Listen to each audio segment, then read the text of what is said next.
नमस्कार दोस्तों, मैं आपका दोस्त मोनू। आप देख रहे हैं स्टोरी टेल।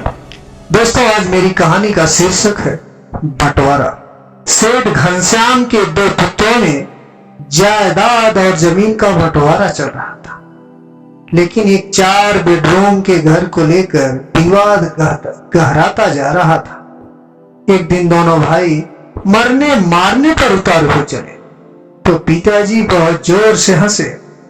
अपने पिताजी को हंसता देखकर दोनों भाई लड़ाई को भूल गए और पिताजी से हंसी का कारण पूछा। पिताजी ने कहा, इस छोटी सी जमीन के टुकड़े के लिए इतना लड़ रहे? छोड़ो इसे, आओ मेरे साथ, एक अनमोल खजाना दिखता हूं मैं तुम्हें।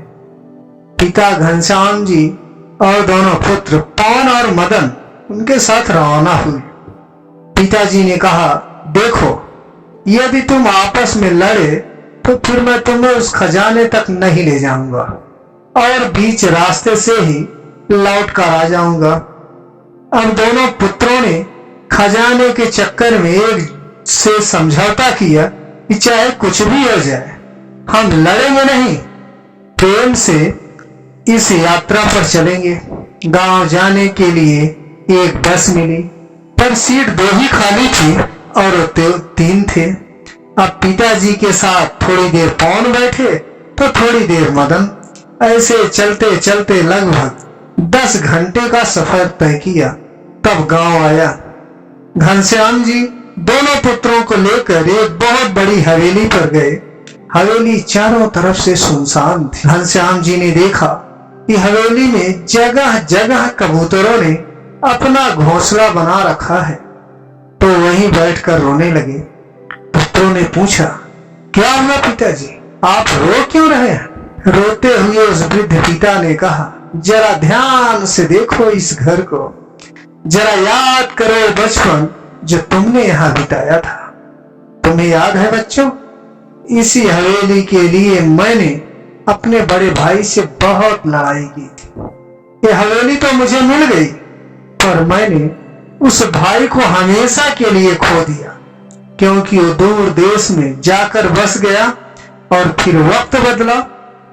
एक दिन हमें भी ये हवेली छोड़कर जाना पड़ा। अच्छा, तुम ये बताओ बेटा कि जिस सीट पर हम बैठकर आए थे, क्या वो बस की सीट हमें मिल गई?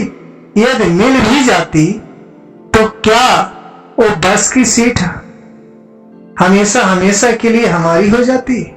मतलब कि उस सीट पर हमारे सिवा और कोई नहीं बैठ सकता? दोनों पुत्रों ने एक साथ कहा कि ऐसे कैसे हो सकता है? बस की यात्रा तो चलती रहती है और उस सीट पर सवारियां बदलती रहती हैं। पहले हम बैठे थे, आज कोई और बैठा होगा और पता नहीं कल कोई और बैठेगा। और वैसे भी उस सीट में क्या रखा है जो थोड़ी सी देर के लिए हमारी है? पिताजी पहले हंसे और फिर आंखों में आंसू भरकर बोले, देखो, यही मैं तुम्हें समझा रहा हूं कि जो थोड़ी देर के लिए जो तुम्हारा है, तुमसे पहले उसका मालिक कोई और था।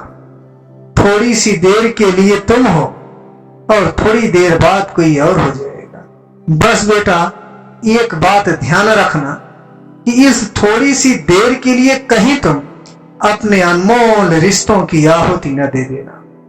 यदि पैसों का प्रलोभन आए तो इस हवेली की इस स्थिति को देख लेना कि अच्छे अच्छे महलों में भी एक दिन कबूतर अपना घोंसला बना लेते हैं।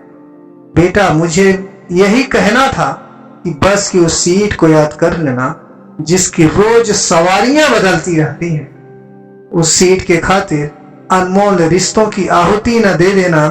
जिस तरह से बस की यात्रा में तालमेल बिठाया था, बस वैसे ही जीवन यात्रा में भी तालमेल बिठाते रहना। दोनों पुत्र पिताजी का अभिप्राय समझ गए और पिता के चरणों में गिरकर रोने लगे। राधे राधे दोस्तों, आपको हमारी कहानी कैसी लगी ये कमेंट बॉक्स में अवश्य बताएं। हमारे चैनल स्टोरी टेल को अधिक से अधिक सब्सक्राइब और लाइक करें।